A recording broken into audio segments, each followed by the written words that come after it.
Hello, good evening. It's News 360 coming to you live from the News Hub here at Adesawe Kanda. I am Portia Gabo. And I am Martin Asiedu Date. Here are the headlines for the next 1 hour.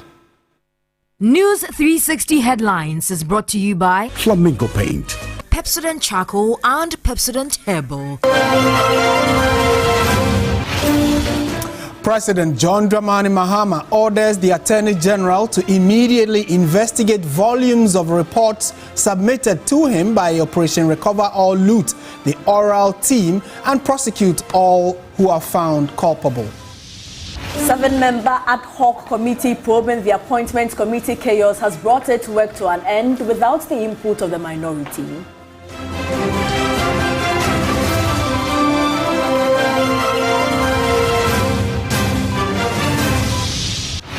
Also in the bulletin, Minister for Environment Murtala Mohammed vows to combat illegal mining activities, also known as Galamsey, irrespective of political ties or affiliations.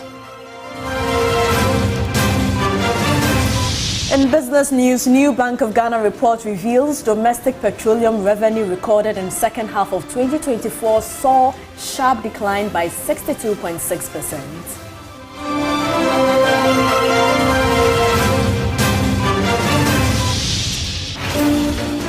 And later on the international front, Hamas says it would stop releasing Israeli hostages until further notice.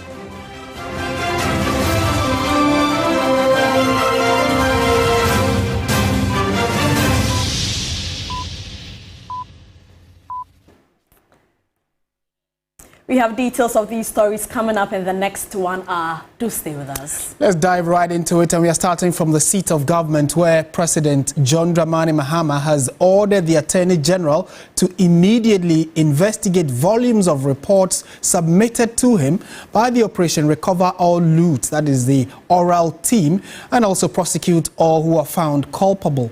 Some 2,417 complaints were received with an estimated value of $21.19 billion to be raked in if fully followed. Here's a report by Komala Kluche.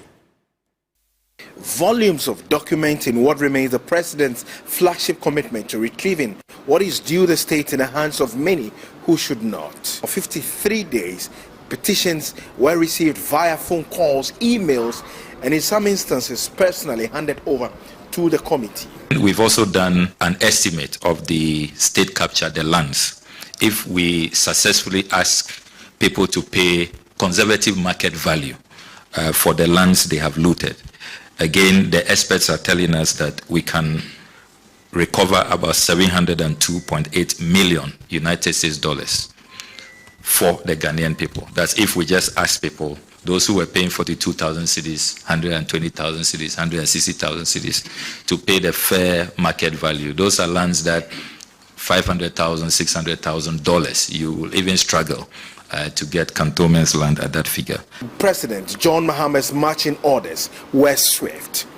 I have promptly handed over the reports to the Attorney General and Minister of Justice, and I give him firm instructions to commence immediate investigations into the cases reported in here with a view to prosecuting anyone found liable for corruption or related offenses. To those who think they can defraud the state and escape justice, let this serve as a strong warning.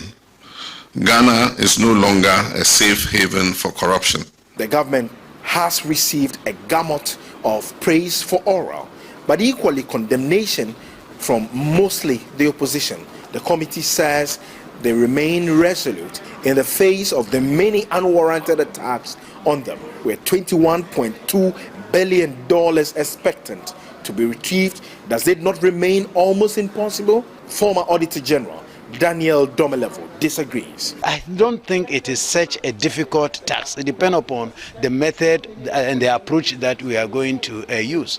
But let me also say that if you heard us clearly, we keep saying this is not a report on investigation. This is data we have collected or information we have collected. After investigation, some of the cases may be dropped.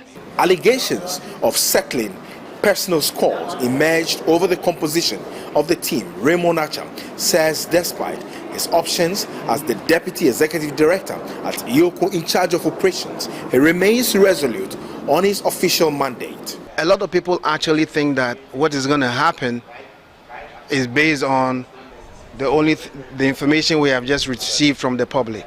I can tell you from where I sit, a whole lot is going to happen. Information and investigations that may not have come from the public or from here. It's going to be a big net, and I can tell you some very interesting things may happen. The Attorney General has the marching orders. Expectations are high in the quest to retrieve this colossal amount of money. Komla Kluche, TV3 News, Office of the President, Accra. Right, let's stay on this subject a while longer. Joining us via Zoom now is anti-corruption campaigner Edem Senanu. Mr. Senanu, good evening. Thank you for joining us on News 360. Good evening, and thank you for having me. Right, I'm sure you've been following since its formation, the research they've done, and then finally today, the oral team has presented its report to President John Dramani Mahama. On the face of it, what are your personal expectations that probably in the next week or two, probably by the end of this month, some clear-cut direction will be given by the Attorney General? Well, given the number of complaints that they registered,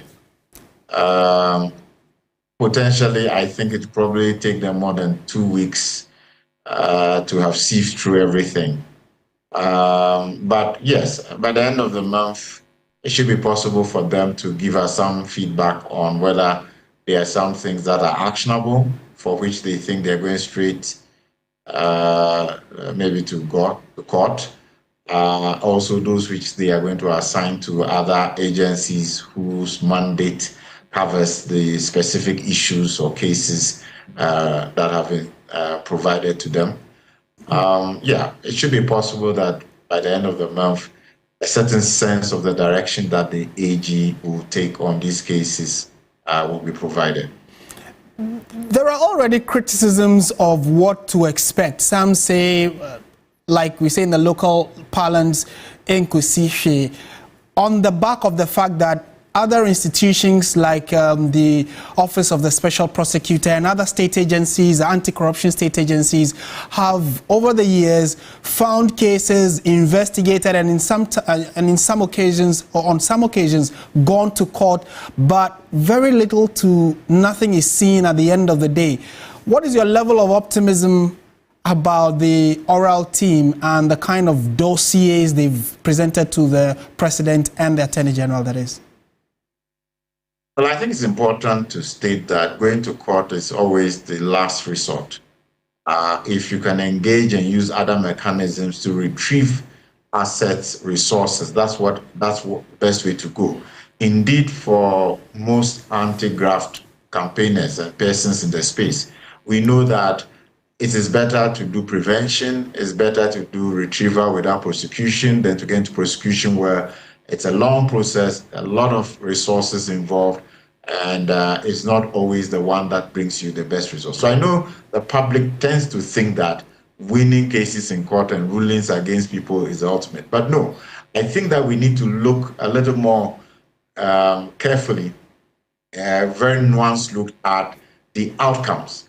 If a large amount of these monies and assets are retrieved without necessarily going to court through negotiations, through just pointing out that we are aware that you received this illegally and through fraudulent means, that is the way to go. And all of that needs to be reported back to citizens as outcomes. We should not wait for just the court cases and people being found or fined or, punitive measures being taken against them before we think that we've achieved something. I am hopeful. With the large number of complaints and issues, information they have, and the quantum they have already assessed as potentially what is out there, that some significant returns will be recovered, and that should shore up our coffers as well as make it more comfortable. I mean, I think many more Ghanaians will feel comfortable with reporting issues when they see that they can bring tangible results. And before you go, the Attorney General, who has received his marching orders from the President to look through what the Operation Recover All Loot team presented to him, has also received heavy criticism because in the last week or so, he has also discontinued the trial of some cases and withdrawn the state's interest in them. I'm sure you know that some nollie prosecutions have been filed by the Attorney General, and many say that why is it that you want to start investigating and chasing other people, whereas those who are already on trial, you are discontinuing the case that have been brought against them. Where do you stand on this? How do we approach this? I think that these concerns are legitimate. I think that if the AG intends to stop prosecuting certain cases, what should happen is that the justification or the compelling reasons or the basis for proceeding on such a trajectory is provided to the public, carry the public along. We don't want, an after the fact attempt at justifying, and many persons may not be comfortable with that. The right thing is that the information, they have public relations officers, they must have reasons for which they are deciding not to proceed. Those reasons should be made available, and let's not say after the fact the AGs will come and speak to it. It is very possible that they have compelling reasons, but it is not fair to the citizens.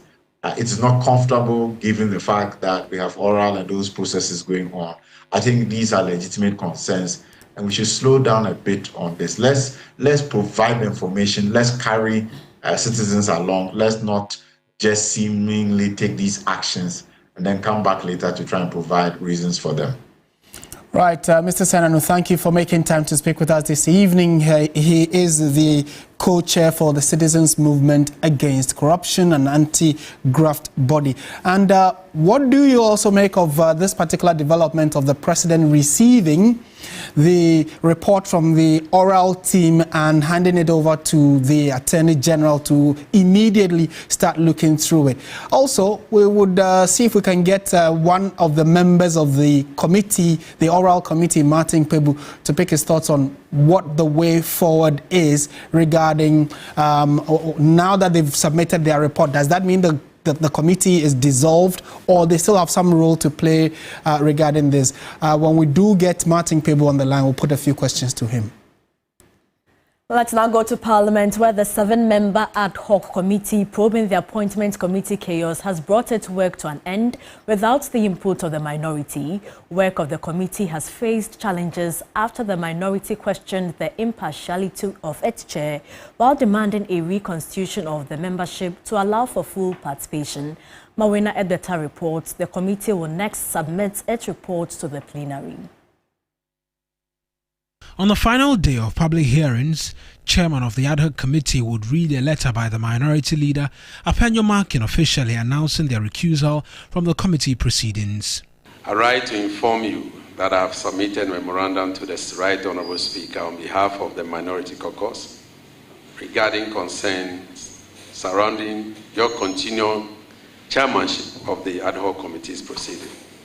Pursuant to this, and given the significance of these issues raised, the Minority Caucus consider it prudent to await the Speaker's response before taking further steps in relation to the committee's work. That would, however, not stop proceedings, as witnesses were called to provide testimony to the happenings on the night of January 30. Proceedings became heated when a non-member of Parliament, identified to have taken part in the disturbance, appeared before the committee. Glory Opeku demanded he be praised for his... Sorry, we lost the story, but you can get details of it on our website, and we go on to some other stories now. Former Greater Accra Regional Minister Nila Forteago says describing Zaneto Rawlings in very disparaging remarks on the floor of Parliament is in bad taste, calling on Parliament to expedite action to investigate the matter. The former Member of Parliament for Katamanso was speaking at a press conference in Accra. Last week, a member of parliament in the minority was heard making disparaging remarks. He shouted in parliament describing the member of parliament of Clotekole as Zenetta Rawlings as a daughter of a murderer. This triggered agitations among the majority and a section of Ghanaians who have described this as a despicable act. Some members of parliament have called for investigations into the matter. Based on that, a former Greater Accra Regional Minister and a former Member of Parliament for Kpunga Katamanso, Nilai Afute Agbo, has called on the minority leader Afenyo Markins to resolve the problem by apologizing to the Member of Parliament for Clotekole. Being able to be strong enough and brave and courageous to own up. Everybody is saying he wasn't the one who said it. They are all hiding. But they must come out as a group. I'm calling on the leadership of the minority caucus, Afenyo Markins. He should just own up and know who he is, and I've known him for years, and I know the good side of him, and I know the bad side of him.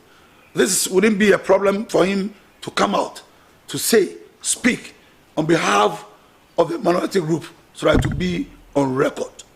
The former regional minister, who is now contesting for the Council of State position, recounted the immeasurable contributions of the former head of state, Flight Lieutenant Jerry John Rawlings, in spearheading justice in the country. He said that justice for some years in the country has been lost, and the current NDC administration should be swift to reinstate it. Why didn't the international community arrest Rawlings after he left office? For some of the things that happened during the revolution period, they could not, because they saw him giving justice to people. I want to set the record straight. Whoever, that no one cannot even own up now as I speak, that he was the one who said it. I want to set the record straight to let the Ghanaians or everybody know that Rawlings wasn't a murderer. He did not take a gun to shoot anybody. He called on the current members of parliament to recall what former President Flight Lieutenant Jerry John Rawlings has done for them. And those in parliament today that are enjoying life and have become ministers and are now members of parliament, they should thank Rawlings for what position they are occupying today. They should thank Rawlings for the money they have acquired. And they should thank Rawlings for the fame and the good name or the name that they have today. Because had it not been Rawlings, Rawlings survived so many coup d'etats, and the Rawlings coming into power ended every coup d'etat in this country. We take a step back to our earlier story having to do with the 7-member ad hoc committee probing the appointment committee chaos that broke out a few weeks ago. Now the team has come, their work has come to an end. They are yet to present a report to the speaker. However, their committee proceedings was without the minority side. Let's take that story. On the final day of public hearings, chairman of the ad hoc committee would read a letter by the minority leader, Afenyo Markins, officially announcing their recusal from the committee proceedings. I write to inform you that I have submitted a memorandum to the Right Honourable Speaker on behalf of the minority caucus regarding concerns surrounding your continual chairmanship of the ad hoc committee's proceeding.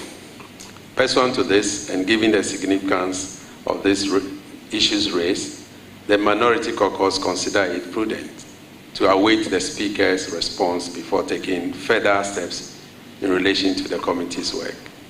That would, however, not stop proceedings, as witnesses were called to provide testimony to the happenings on the night of January 30. Proceedings became heated when a non-member of parliament identified to have taken part in the disturbance appeared before the committee.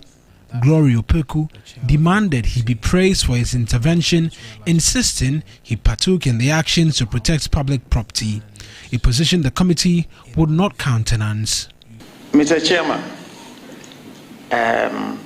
if the committee need to do something, rather to appreciate my effort as a civic responsibility to restore calm, because I didn't contribute to the program. Mr. Opeku, I will humbly advise you to restrain yourself on the tangent you're moving on, because the rules of engagement in Parliament are clear.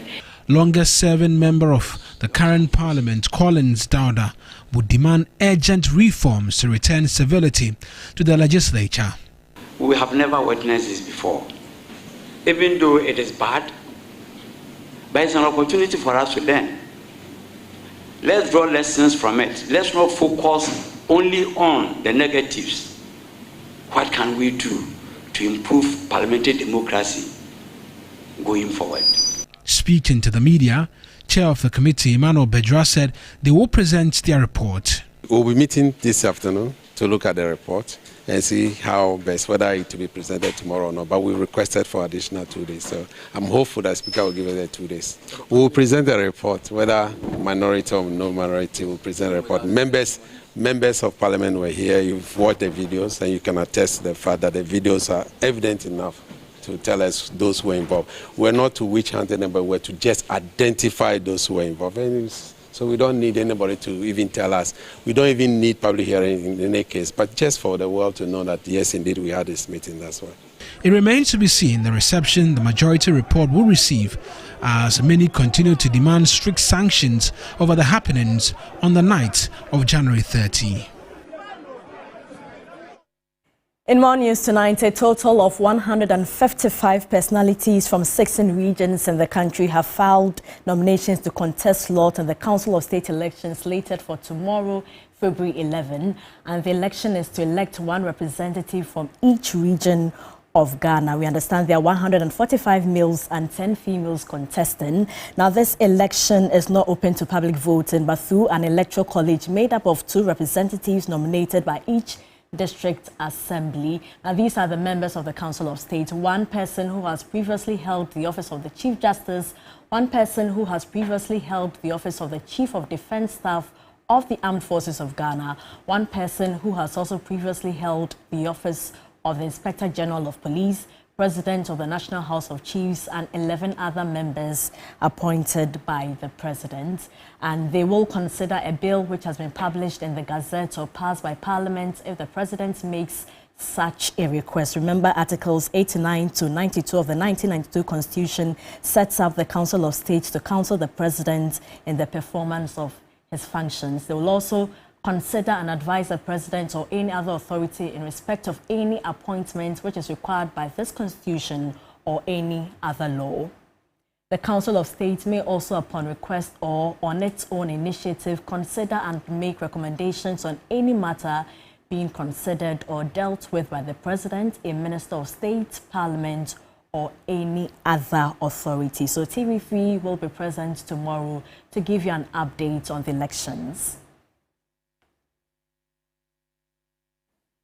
Now, business activities are yet to return at the burnt portion of the Kwadasu Wood Market 3 weeks after the fire incident. Rebuilding efforts, according to the traders, has been obstructed following continuous emission of smoke from the affected area.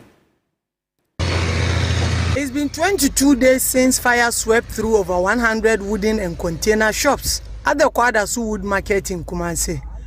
While some traders suspect arson, the Ghana National Fire Service is yet to establish the exact cause of the fire weeks on. A visit to the fire scene still shows pockets of smoke coming out from the portions of the burnt area. This, according to traders, in addition to other factors, is impeding on their effort to return to business. The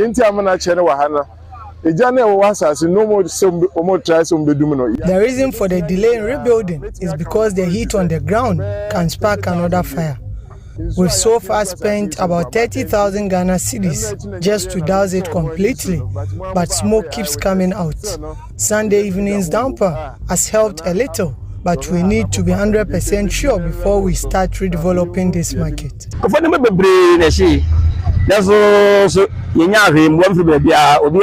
So many people have lost their livelihoods, but no support has come to us. Again, getting your space to rebuild is another challenge because the traditional authorities ask us to hold on. They are now assisting with the regrading, but they've informed us to pay something before we rebuild.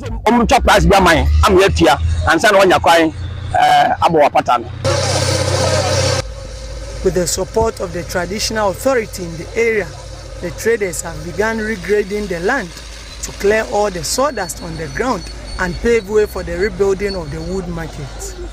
For most of the affected traders, they will need some form of financial aid to get back on their feet. All my 2 shops have bent beyond salvage, so we are just looking up to the government to come to our aid. We know we can't get everything back, but at least any little support can help us bounce back to business.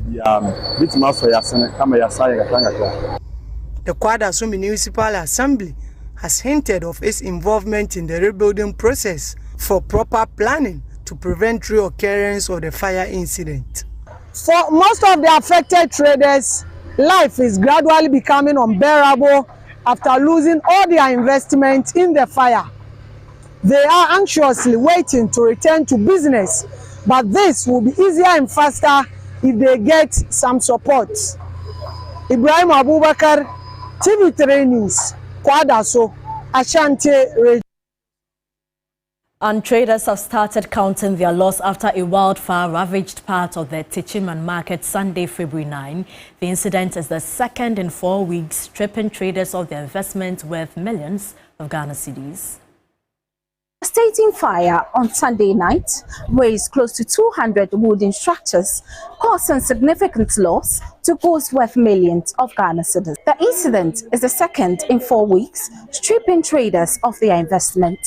Wooden shops and their contents running into hundreds of Ghana cedis were destroyed.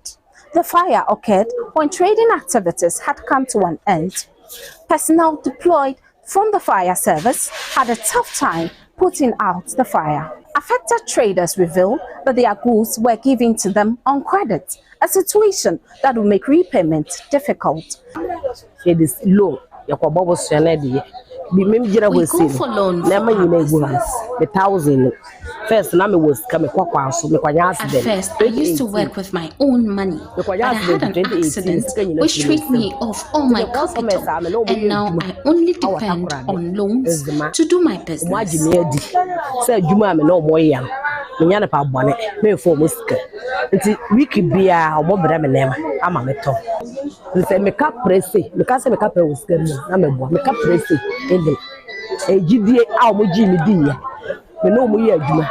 I've been working with my suppliers for 15 years now, and now that this has happened, I do not know what to do.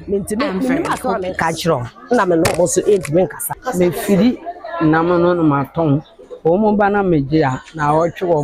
I buy my goods on credit and pay back when I'm done selling. But now that this has happened, I am very hopeless. I do not know what to do.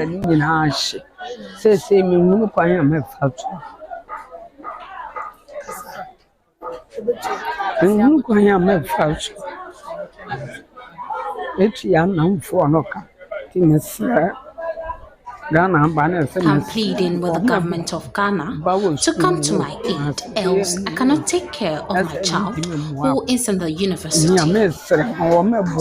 Other victims recalled a similar misfortune 5 years ago, denying them of their investment. 5 years, we say 2 years. 5 years ago, the same thing happened to us.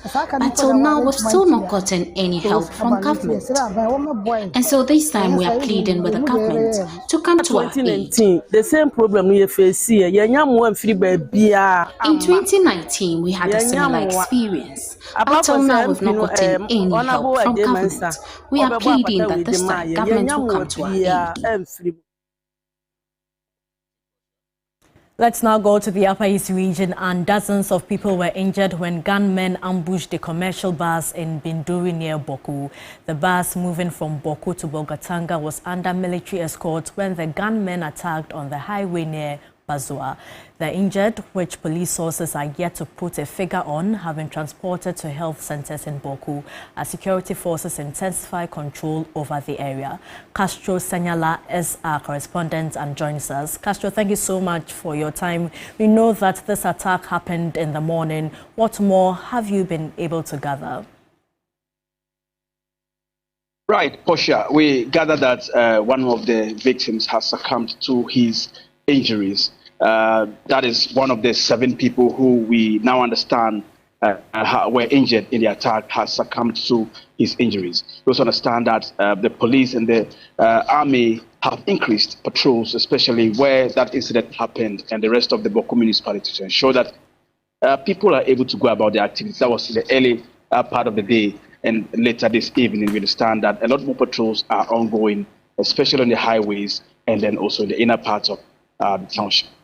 Has calm been restored? Yes, calm has been restored.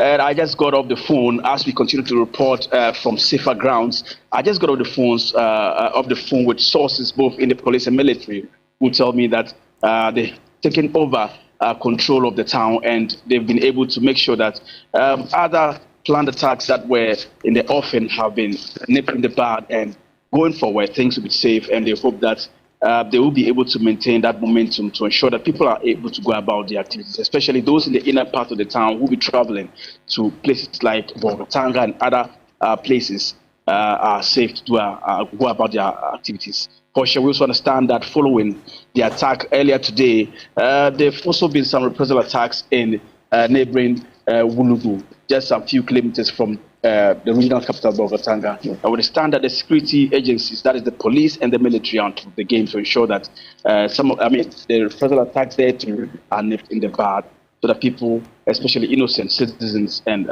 civilian population, can be able to go about their activities on that highway without fear of any harm. Castro, just before you go, this attack happened even with military escorts. How are residents reacting to this? Do they feel safe? Residents don't feel safe at all, Portia. Even on the dawn of Sunday, a woman and her 2 children were killed, and that sort of triggered fear and very grave concerns from community members there who called for the military and police to intensify patrols. So this one that happened today again has made people to resurrect concerns on the highways, especially calling for the military and the police to do more. And now I'm also picking information that the military is also not very happy with what is happening on the highway. The attackers would usually shoot and quickly leave the scene, and so the military is also taking steps, especially in the coming days, to ensure that they are able to control some of these things, which are becoming one too many. And so we continue to monitor the situation in Boko, and as and when we get the latest information, we'll let our viewers get to know. Castro, thank you so much for your time. And Castro Senyala is our Upper East regional correspondent. The Minister for Environment, Science and Technology and Member of Parliament for Tamale Central, Murtala Mohammed, has vowed to combat illegal mining activities, also known as Galamsey, irrespective of political ties or affiliations. In his first official visit to staff of the Environment Protection Agency, the minister said that government is committed to addressing environmental and societal impacts of the menace.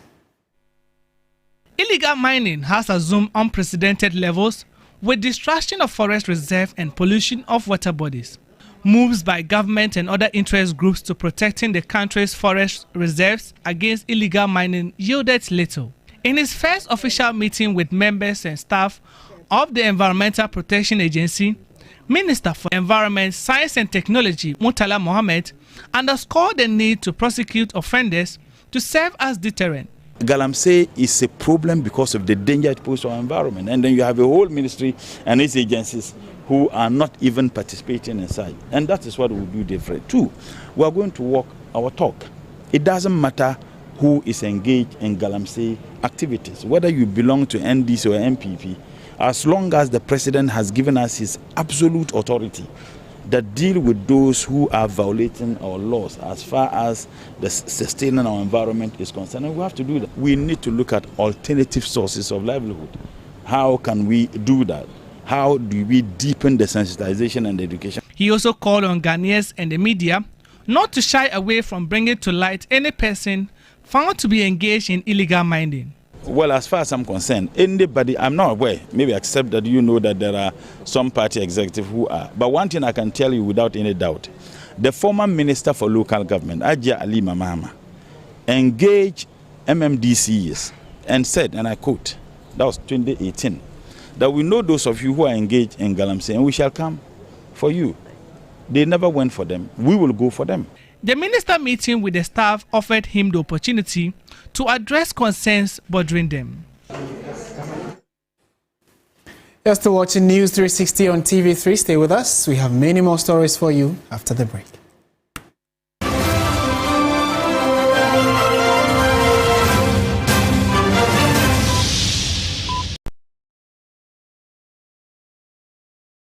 You know, one bucket of Flamingo paint is equal to several buckets of any other paint brand on the market. Flamingo paint, superior durability, superior hiding, superior coverage. Flamingo paint, simply superior. You know, one bucket of Flamingo paint is equal to several buckets of any other paint brand on the market. Flamingo paint, superior durability, superior hiding, superior coverage. Flamingo paint, simply superior. Whenever you fly to space or take your first step as baby, Soft Care always stays with you. New Soft Care Space Series is rooted from space technology. Keeps you dry and comfortable for 12 hours long. Offers you the most effective protection during your space journey. Soft Care. Protect your leap.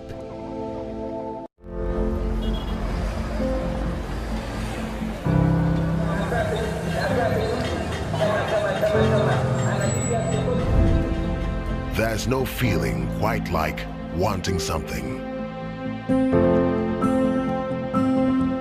You see it when you close your eyes. You feel it against the hairs on your skin. You smell it mingled with the wind. You know it's yours, but you just can't seem to reach it. Until you can. Whatever the dream, we can make it happen. So get up, get started, and make we do up.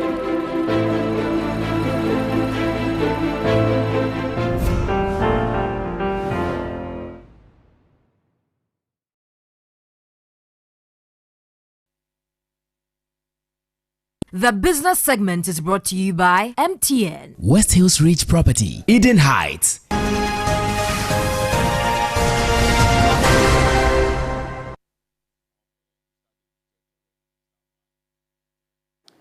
And hello there, good evening and welcome to the business segment here on News 360. I am Michael Obodu.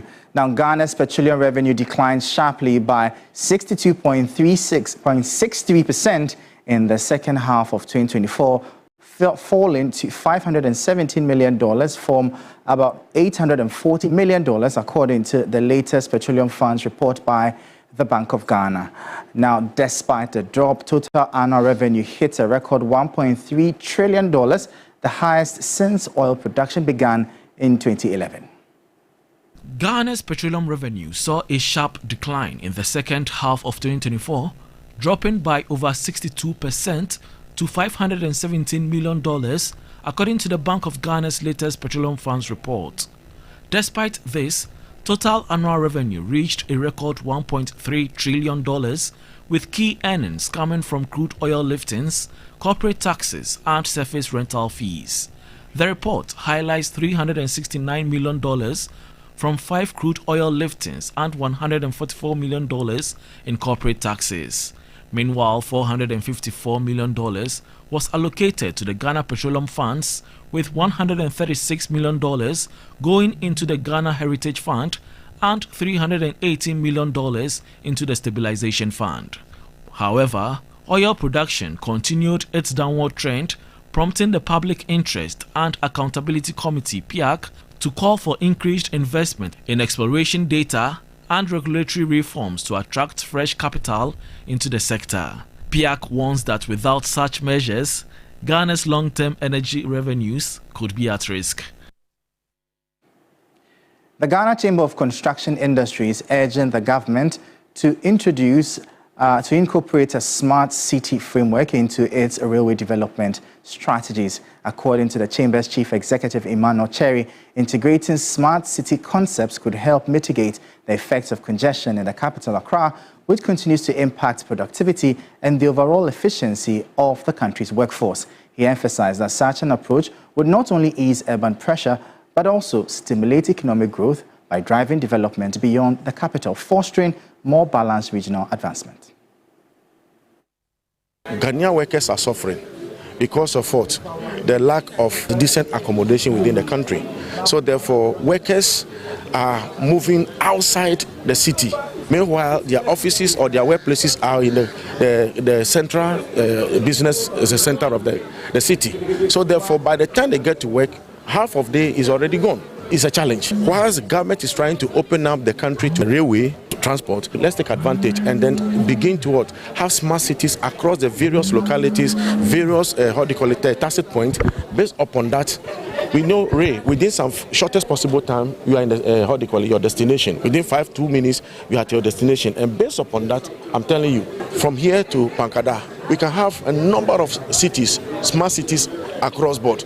And all these things requires a lot of money. And that money can only come if we bring our developer partners on board. Now, Promasidol Ghana has awarded its 2024 National Best Distributor with a brand new Kia 2700 truck at the 2025 Partners Dialogue Awards held in Accra. Tonifel Prestige Limited emerged as the National Best Distributor, sweeping multiple brand-specific awards. Promasidol Ghana Limited, a leading food manufacturing company, has been delivering quality food products for 25 years since the launch of its flagship brand, Cowbell, in 1999. The 2025 Partners Dialogue and Awards celebrated the outstanding contributions of its top distributors, recognizing their dedication to the company's growth. This is an opportunity to be able to celebrate our distributors for their outstanding performance in 2024.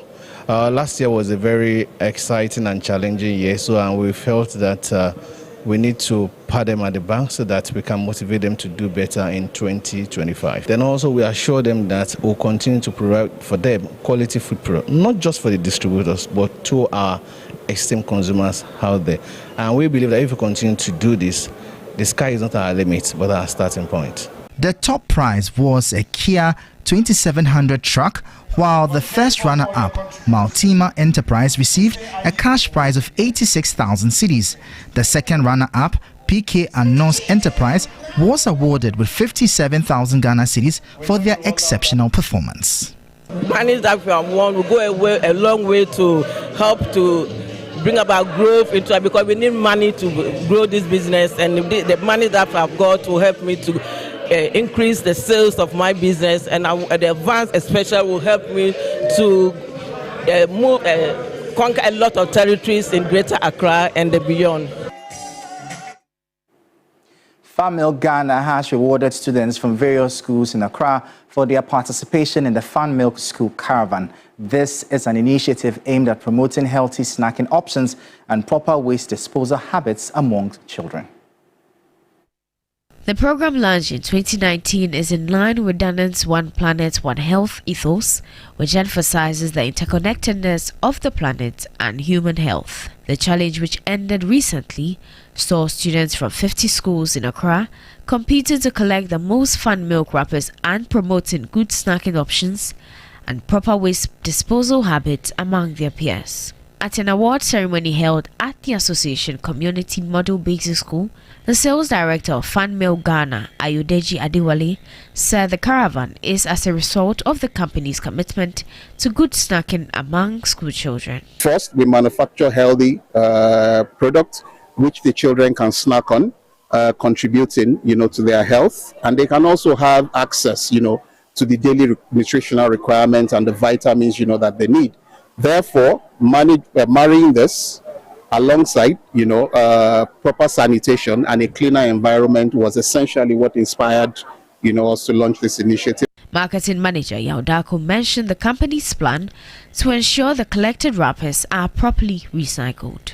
Okay, so we've partnered with City Waste So after the waste, the wrappers have been collected, we transport it to City Waste for City Waste to recycle it, and then they recycle it into chairs, flower pots, benches, something that, we can give second life to, that we can use over a very long time, over a long period of time, The program is expected to continue in the coming years with the aim of reaching more students and promoting a sustainable future for all. And that'll be all for the business segment here on News 360. I am Michael Obodu. Up next, the sports.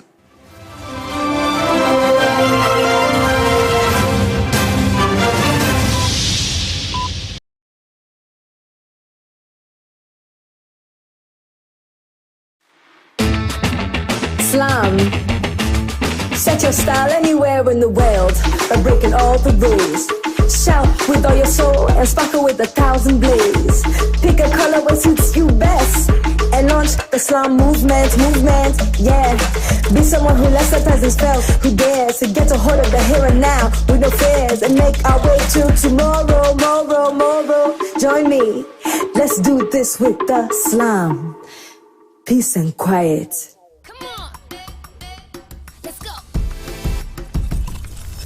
Darling natural twists blend with her hair over time. Yeah, that's perfect. She's really more beautiful every week.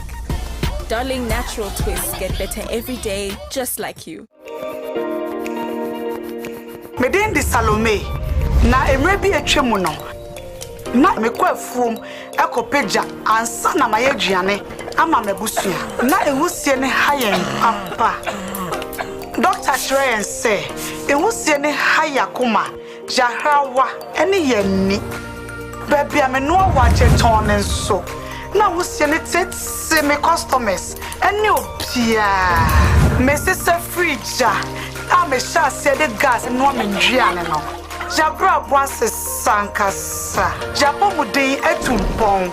Ejumemonso, me customers, name color nina, any ajipa. Gas hot say, any rambo. Na mamedwane so bentem fa gas no awonwiane na masis na munya mrema gas die ejepa.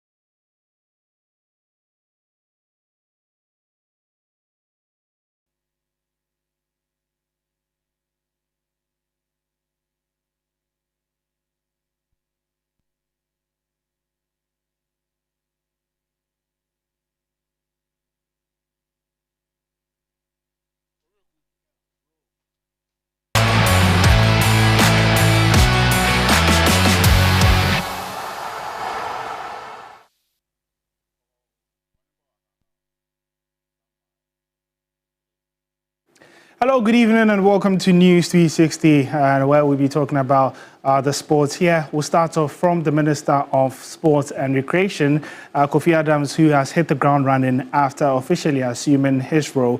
Now, in a crucial step to abolish hooliganism after incident violence in match day 19 in the Ghana Premier League at Nswakere, the minister met with officials of the Ghana Football Association on Monday, February 10.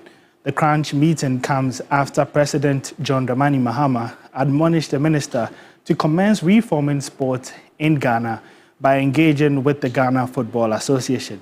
The meeting discussed the proposed enhanced security protocols put forward by the GFA after their meeting with the clubs and supporters last week.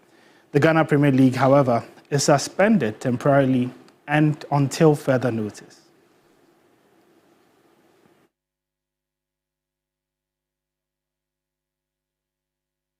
Let's do some more here, but we still stay with the Minister for Sports and Recreation, Honorable Kofi Adams. Now, he has revealed that he has the full backing of His Excellency John Dramani Mahama following his swearing in. The MP for the Boem constituency officially assumed office on Friday, February 7, as part of the new government officials who were elected. You all know that sports has been underfunded. So infrastructure has been poor. There's been a lot of complaints of corruption and what have you. Ghanaians are not happy about what we've done to the other sports. Even in terms of football, we have focused more on just the Black Stars. And so there's a lot to be done in that area. Sports bring joy.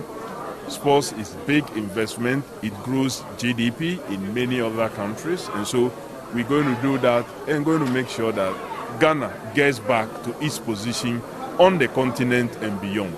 Well, it's not a ban. I think it's restrictive travel, that only critical travel. So if sports demands that you have to travel, that's critical travel. You have to engage with the federations, you have to engage with the embassies both here and out to be able to draw in support for your country. So if it's critical and it's necessary, you would have to travel.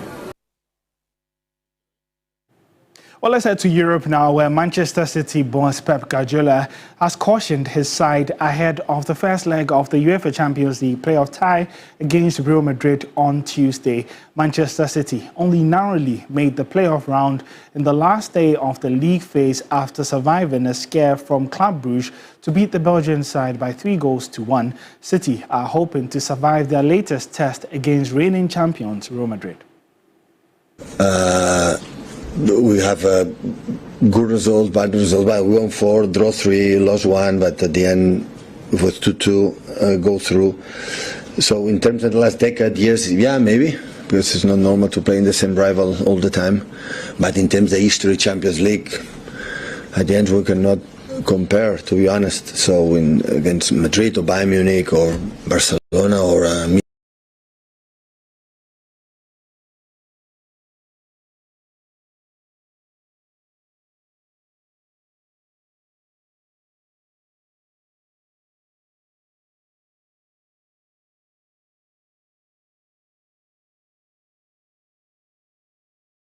Milan or these tough groups, elite groups that we have not been from the history. In the last decade we have been around. This is I don't know last when Mr. Cristiano was fighting for that. So the subject is over. Well, you can get some more sports updates on our social media handles at 3SportsGH. My name is Oreku Ampofo, and that's the segment here on News 360. Entertainment news segment is brought to you by Napa Foods, Heaven Black Insecticide Spray and Coil. Powered by 3 Entertainment.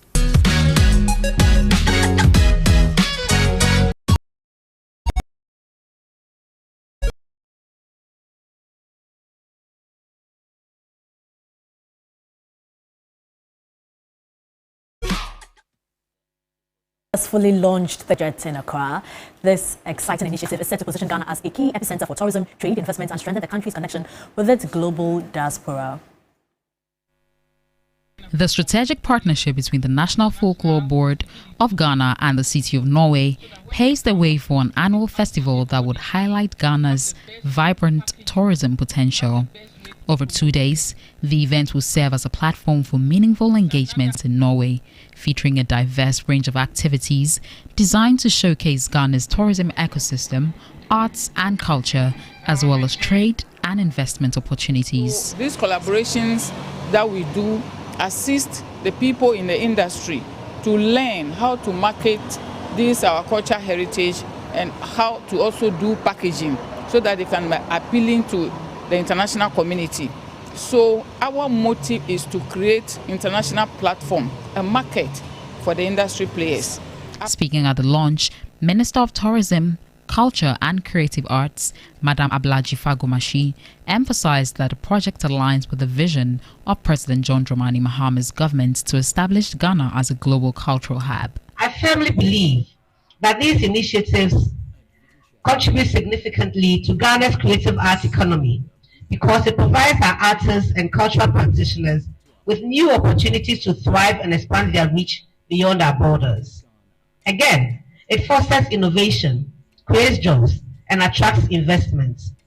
These are critical components for the sustainable development of the arts sector.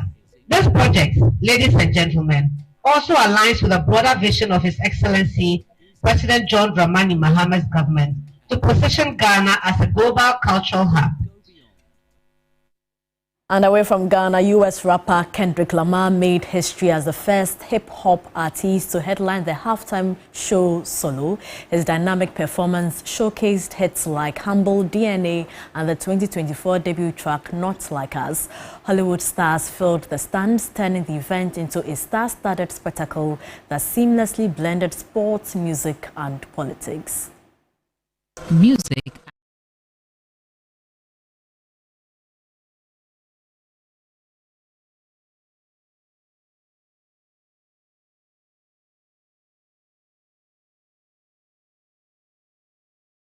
My DNA was born like this, perform like this. Y'all shoot what new weapon, transform like this. Wish y'all shoot what new weapon. And let's find out what's happening on the international front on News 360. Hamas says it's delaying the release of Israeli hostages until further notice, accusing Israel of breaching the Gaza ceasefire agreement. Violations include delaying the return of displaced persons to northern Gaza, targeting them with shelling and gunfire in various areas of the Strip, and failing to allow the entry of humanitarian aid in all its agreed upon forms. Israel called the decision a complete violation of the ceasefire deal which began last month. A legal challenge against a controversial new land seizure law at the center of a row with U.S. President Donald Trump has been filed by the Democratic Alliance, which is part of South Africa's coalition government. The Expropriation Act allows for private land to be seized by the government without compensation in certain cases. Trump has frozen foreign aid to the country as a result, alleging that land is being confiscated already. The government, which is made up of 10 parties led by the African National Congress ANC, said the U.S. president's actions were based on a campaign of misinformation and propaganda aimed at misrepresenting South Africa.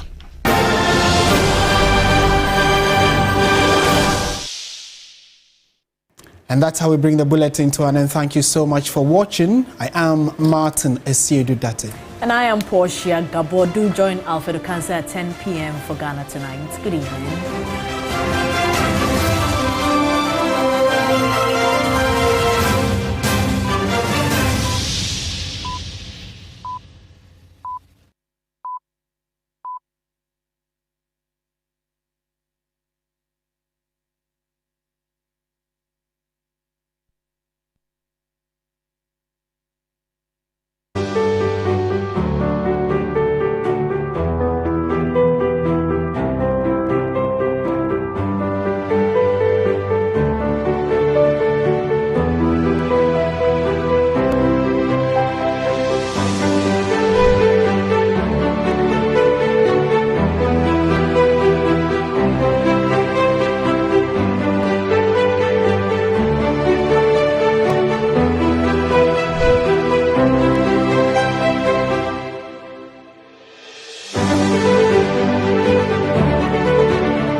Maria Da Paz comes from a family of professional vigilantes, the Ramirez, and falls in love with Amado, a trained lawyer and a member of the rival business clan, the Mato.